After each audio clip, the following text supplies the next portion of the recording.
มาเกือบเบิดโรงเรียนพี่น้องเอ้ยพุ่นน่ะเนาะกำลังนั่งรอคิวกันอยู่ว้า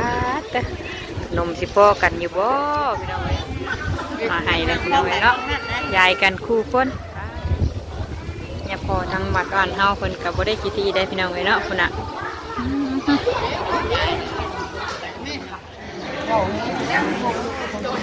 เนาะกับบ้านนอกหั่นแหละเนาะไอ้นี่แหละก็ซ้ำนี่แหละให้อยู่แนวกินพี่น้องเอ้ยเนาะมาลงจังหันมื้อนี้ได้ปลาเนาะได้ปลาที่ลุงใหญ่เพิ่นไปตึกเมื่อวานลงมาจังหันเลยพี่น้องเอ้ยเนาะพบข้อกันอยู่ทางวัดเด้อพี่น้องเด้อมื้อนี้เนาะมา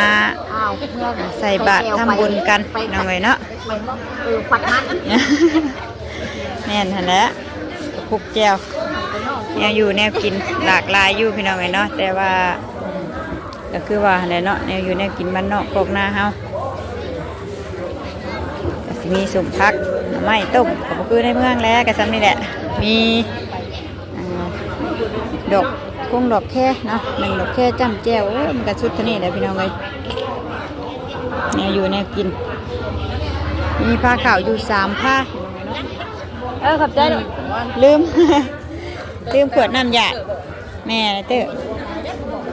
มาลงจังหันมานี่พี่น้องเนาะก็เลยลงมาแต่เช้าแน่เนาะเพื่อว่ามาแต่งปลาเข่าน้ำเพิ่นเนาะก็ได้ปลาทอดปลาพี่น้องเนาะลงมาจังหันผู้คนก็กำลังล่างลงมาเนาะคือสีลายอยู่เพราะว่ามันเป็นวันศีลเนาะวันศีลใหญ่วันนับเดือนนี้เบิดแล้วพี่น้องเนาะเดือนโซออกมาแล้วเดือน1เบิดเดือนโซเริ่มออกมาคนทยอยลงมาเลยหลายเนาะวันนี้เป็นวันศีลวันพระใหญ่ในบาตรทำบุญกันพี่น้องเลยใส่บาตรน้ำกันไอ้มีเนี่ยอยู่เนี่ยกินก็เอามาเต้ามาโฮมกันพี่น้องเลยเนาะหลายผู้หลายคนแต่ว่ามื้อนี้ก็สิเป็นมื้อคุ้มของเฮาเนาะคุ้มมื้อหน่วยของเฮาลงจังหันเนาะมื้อนี้ก็สิละลายแน่เนาะแต่เก่าก็บ่ค่อยลายปานใดดอกพี่น้องเอ้ยเพราะว่ามื้อนี้เป็นวันศีลเนาะก็เลยมีผู้คนลังเอาในอยู่ในกินลงมาเพิ่มกันเนาะผู้เล็กๆน้อยกลายเป็นลาย3 ผ้าเต็มพี่น้องเอ้ยเนาะผ้าขาวใหญ่ๆผ้าขาวตอนเช้าตอนเที่ยงแม่นไม่ได้ลงเนาะกินอันเก่าเนาะ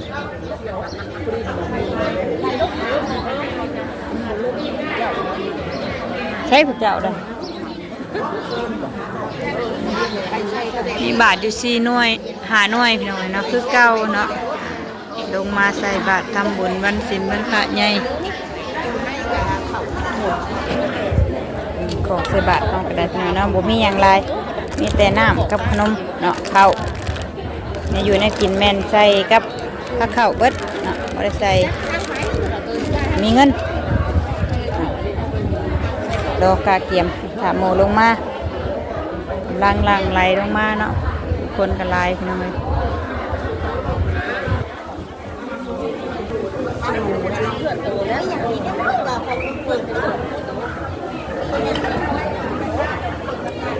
เฮ้ยถ้วยบ่ตุถ้วยน้อยบ่นี่จะซ้ำนี่แหละ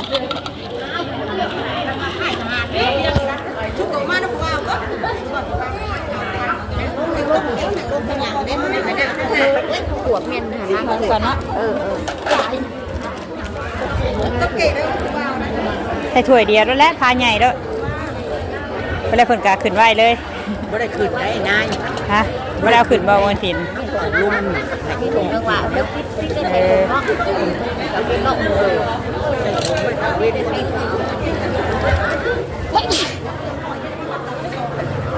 จังเว้นยังบ่มีอย่างบ่ยังบ่ใหม่ผมย่างสอนหอยไว้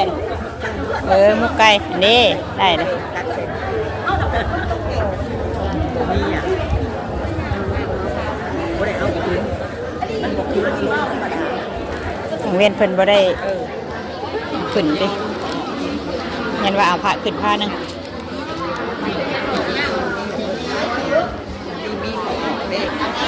เสียงกระสีบนแซวเนี่ยพี่น้องเอ๋ยเนาะเพราะว่าคนหลายคนเนาะจักว่าสั่งเป็นพิยาดอกน้อยกำลังรอทางศิริวัตรใหญ่เพิ่นเนาะลงมา กับทักทายสบายดีตอนเช้าเด้อเนาะมาใส่บาตรทำบุญพี่น้องเอ้ยเนาะวันศีลวันพระใหญ่สบายดีกันเบิดสุขุสุขคนเนาะ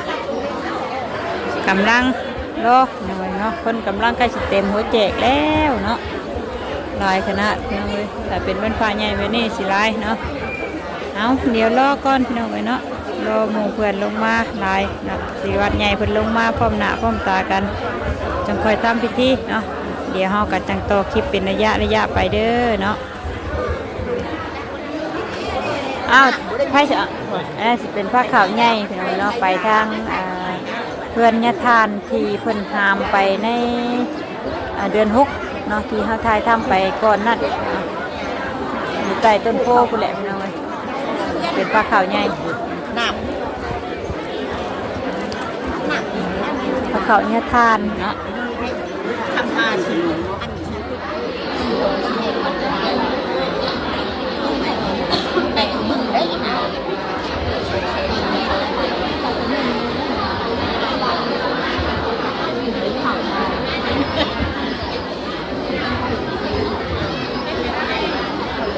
กำลังเนาะกาเกียมผ้าเข้าเลยเนาะจุดสวยเติบแล้วพี่น้องเลยเนาะตอนนี้ก็เป็นเวลา8 โมงเลยเนาะยังบ่ทันเริ่มพิธีอยู่คนหลายเนาะรอคนลงมาหลาย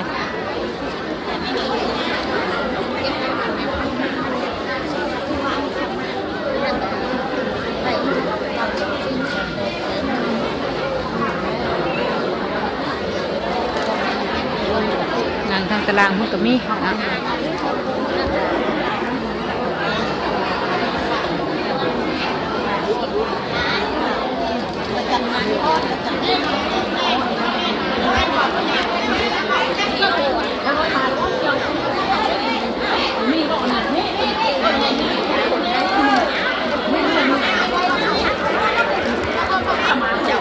เสียงเซลอยู่นะ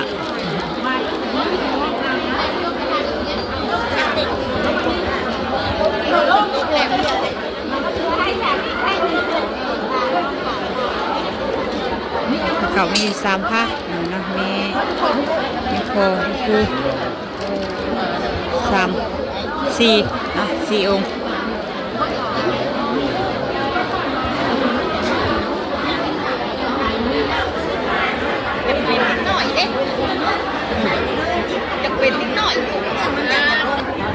ลมมาเลยพี่น้องเนาะเมื่อเช้านี่คิดว่าสิบลมก็เลยใส่เสื้อแขนสั้นลงมาสวยมากมันเริ่มลมแล้วบัดนี้หนาวคือเก่าพี่น้องเนาะมื้อนี้ก็ได้เริ่มลมมาแล้วคุณหนาวเย็นจะจ้อยนะเว้ย ไม่ได้เอาเสื้อแขนยาวลงมาซะคิดว่าคือว่าเมื่อเช้านี่คือว่าไม่ได้ลมว่ะเลยไม่ได้เอาลงมาแดดอยู่หักลมเย็นก็คือสิลงมาเบิดได้แหละพี่น้องเนาะลายแล้วตอนนี้ก็ได้เนาะสิริวัลใหญ่เพิ่นก็ลงมาแหละคือสิก้าเกียมแหละพี่น้องเนาะเพิ่นก็ลายพี่น้องเนาะมื้อนี้ก็ได้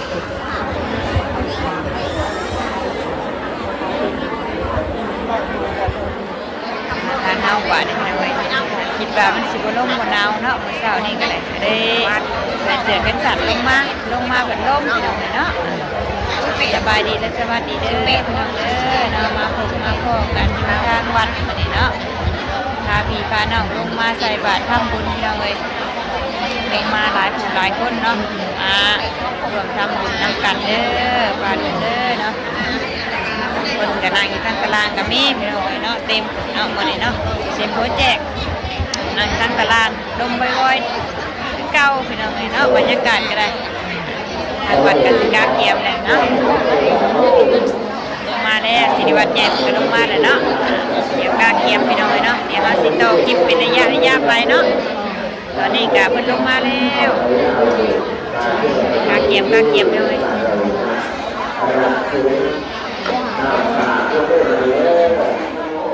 พาไปอีกวันนี้พี่น้องเนาะหลังจากที่ใส่บาตรพุทธเทศแล้วเนาะมาใส่บาตรพี่น้องเอ้ยใส่บาตรกะสีอดแซวแน่เนาะ ฝ่ายทั้งพุ่นสิเป็นฝ่ายซ้ายพี่น้อยทั้งลุมพี่สิเป็นฝ่ายยิ่งเนาะฝ่ายมันต้องยืนใส่แบบนี้เพราะว่าโต๊ะเพิ่นสูงเนาะขออนุญาตบัดคำนำในความบ่สงบพี่น้องเลยก็เป็นประเพณีของบ้านเฮาเองเนาะว่ากันจิตไผของมันเคยในใดก็เฮ็ดในนั้นอันนี้ก็เพิ่นก็เคยเฮ็ดมาแบบนี้เนาะ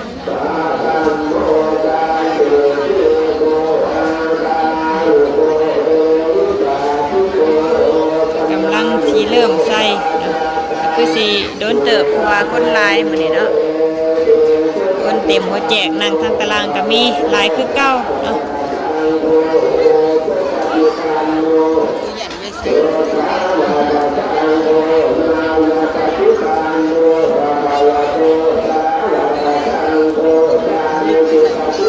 ี๋ยวเขาจังต่อคลิปอีกรอบนึงพี่น้องเลยเนาะตอนนี้เพิ่นกำลังใส่บาตรอยู่เนาะเดี๋ยวเขาก็คนบางๆสักหน่อยพุ่นแหละเนาะจังไปใส่พี่น้องเลยเนาะคนยังเริ่มใส่กำลังเนาะกำลังทยอยพากันใส่เป็นยังหลายอยู่เดี๋ยวอีกสักพักนึงเนาะจังไปใส่เขาก็ได้เนาะเดี๋ยวจังต่อคลิปอีกรอบนึงเนาะ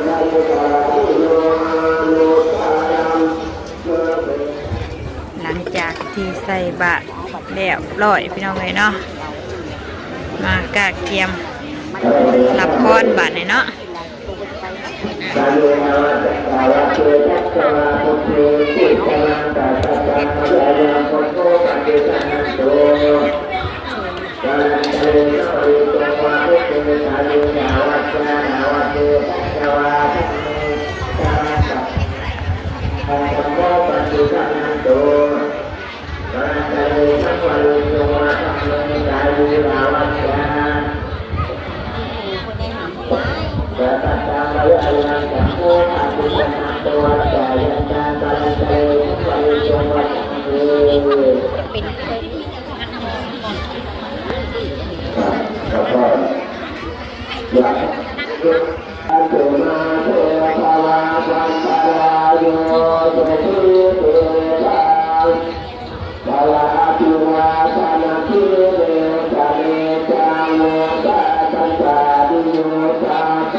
เรียบร้อยพี่น้องเลยเนาะใส่บาตรทำบุญมื้อนี้ก็ได้ใส่แล้วพี่น้องเลยมาที่เป็นเรื่องต่อมาเดี๋ยวนี้ยางเขาว่าที่เราเอาเนาะเราจะมีการเฮ็ดเวียกเฮ็ดงานไขมันบาตรจากที่ใส่บาตรทำบุญ ในมือวันศีลใหญ่วันพระใหญ่เป็นจบพิธีจนว่า9:30พี่น้องเนาะตอนนี้ก็ได้เป็นช่วยทางเฮากับสิโลถ้าติบข้าวจังหันเนาะเพราะว่าเฮาลงจังหันเนาะทางเพิ่นก็ยังบ่ทันสันข้าวเนาะทางยังพอก็ได้ลงจังหันถ่าก่อนถ่าติบข้าวจังหันจังหน่อย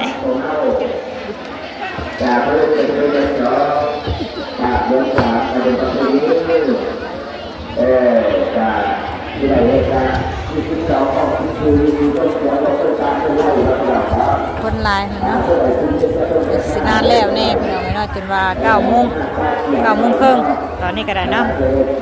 เพื่อสิแล้วเพื่อมันสิได้สันข้าวพี่น้องเอ้ยเนาะทางครูบาก็หากำลังสิเริ่มสันข้าวก่อนกำลังไล่เมื่อเบิดแล้วพี่น้องเอ้ยเนาะยังแต่ทางเฮาถ่าติบข้าวจังหันถ่าคอขนมน้ำซุจ้าเนี่ยบ่ผักโขกขนมนะคือจ้าเอาไปสั้นแล้วเนาะเพิ่นบางไปแล้วพี่น้องเนาะตอนนี้ก็ได้เนาะกำลังนั่งถ่ายาพอเพิ่นสันข่าวแล้วกะเอาติ๊บข่าวเนาะรอติ๊บข่าวอยู่พี่น้องเนาะเพิ่นยังสันข่าวอยู่ทางนั้นเนาะเพื่อพวกศิริวัตรเพิ่นกะสันข่าวแล้วก็สิมาเลือกขนมพี่น้องเนาะแต่ว่าทางใหญ่เพิ่นได้ลงมามื้อนี้เนาะบ่ได้ลงแต่ว่าถ้าเพิ่นลงเพิ่นก็บ่ได้ใกล้เลือกขนมน้ำเพิ่นเนาะก็สิเมื่อเลยเลือกซอยเพิ่นแล้วก็เก็บเมียนซอยเพิ่นนะกำลังรอพี่น้องไว้ตอนนี้ก็ได้เนาะทุกคนกำลังไหลเมื่อน้ำแล้วเนาะบางไปเลยนั่นก็ทางเฮาอันนี้คือโลกคนลงจังหันเนาะลงจังหันก็บ่หลายประมาณ10 กว่าคน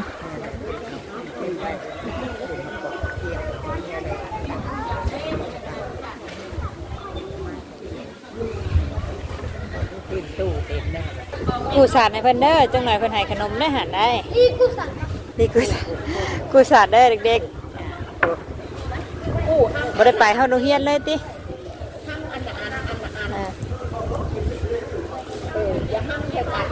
ลูกหลานลงมานำนะผู้คนก็เป็น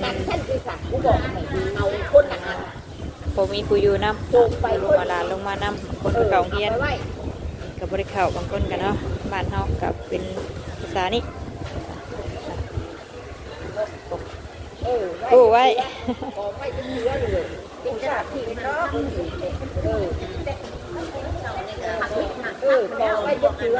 จะทิ้งเต็มกันเลยนั่นไหมเรื่องไม่เอาเนี่ยมาเอ๊ะไว้เชื้อไปเพิ่นแบบตีนเพิ่นแบบเต้ปากน้องคนนี้ห้วยของมือรับไฟงอนคนเอาแล้วมัน เครื่องพี่กับพี่น้อยย่างอยู่เนาะที่เฮาห้อยเบิดทุกคนนี่แหละเนาะทางบ้านเฮาห้อยลงมาย่องวัดในฝุ่นใหญ่เดือน6ก็ยังบ่ได้เอาออกพี่น้อยเนาะยังคือเก่าเนาะ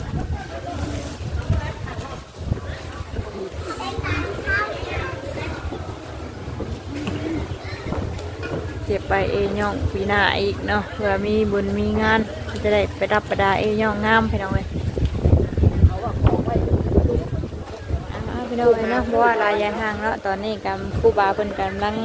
ทันเข่าอยู่เนาะเขาก็รอจิบเข่าเนาะก็นั่งรอเพิ่นอีกสักหน่อยพี่น้อยค่ะคือเพิ่นแล้วพุ่นแล้วเนาะเขาก็จะได้ขึ้นเนาะตอนนี้ก็ผู้เพิ่นกำลังลังไล่เมื่อเนาะเขาก็ยังนั่งรอลมหนาวพี่น้อยเอาพบกันอีกคลิปหน้าเด้อพี่น้องเด้อเนาะคลิปนี้ก็พาพี่พาน้องมาใส่บาตรทำบุญในวัดบ้านเขาเองพี่น้องเนาะวัดใกล้บ้านใกล้วัดเนาะอยู่ติดกันนี่แหละเนาะกับเพื่อนเท่ากันเลยเอาพบกันอีกคลิปหน้าพี่น้องเนาะคลิปนี้ก็ลาพี่ลาน้องแล้วเนาะสุขกายสบายใจทำบุญพี่น้องในวันพระวันศีลใหญ่เนาะสำหรับคลิปนี้ลาแล้วสบายดีกันบัดสุขสุขคนเด้อเนาะไปแล้วพี่น้องเลยโอ้พี่น้องเลยเนาะ หลังจากที่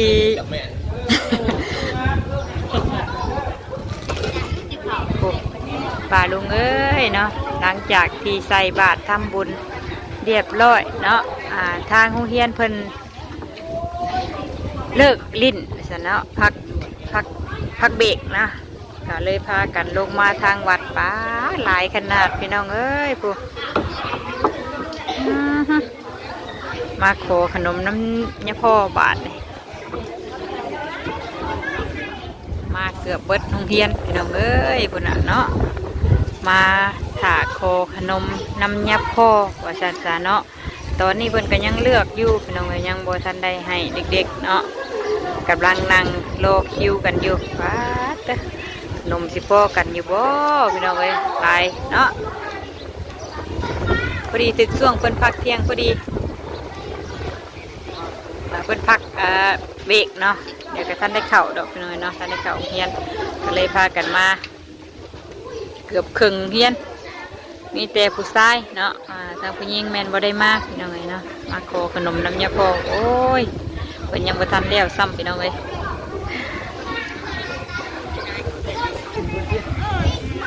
มาให้เลยพี่น้องเนาะยายกันคู่คนป้าจ้ะเนี่ยพอทางวัดบ้านเฮาเพิ่นก็บ่ได้กี่ทีได้พี่น้องเอ้ยเนาะพุ่นน่ะ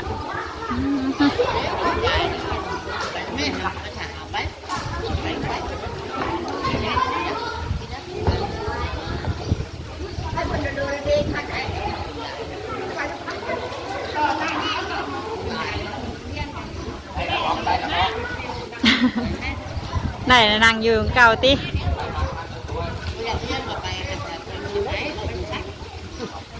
ได้กันครูหน้าครูตาพี่น้องเอ้ยเนาะพุ่นน่ะยายผู้ทงผู้ทรงไปผู้ก้อนผู้ทรงไปเด็กหลายพี่น้องเอ้ยเนาะโอ้ยพอดีเพิ่นพักเบรกเฮียนพอดีได้กันครูคน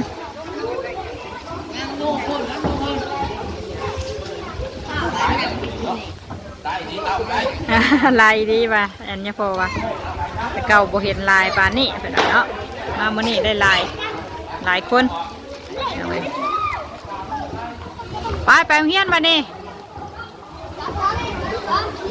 โอ้ได้กันเลยพักกันไปเฮียนบัดนี้พี่น้องเอ้ย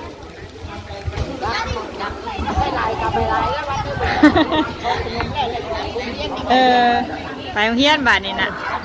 ได้ขนมกันแหละพากันไปเฮียนแล้วบัดนี้เนาะไปเข้ากับกลับบ้านกลับช่องบัดนี้พี่น้องเอ้ยหลังจากที่ถ่าได้เข่าเนาะจิบเข่ามาแล้วเนาะ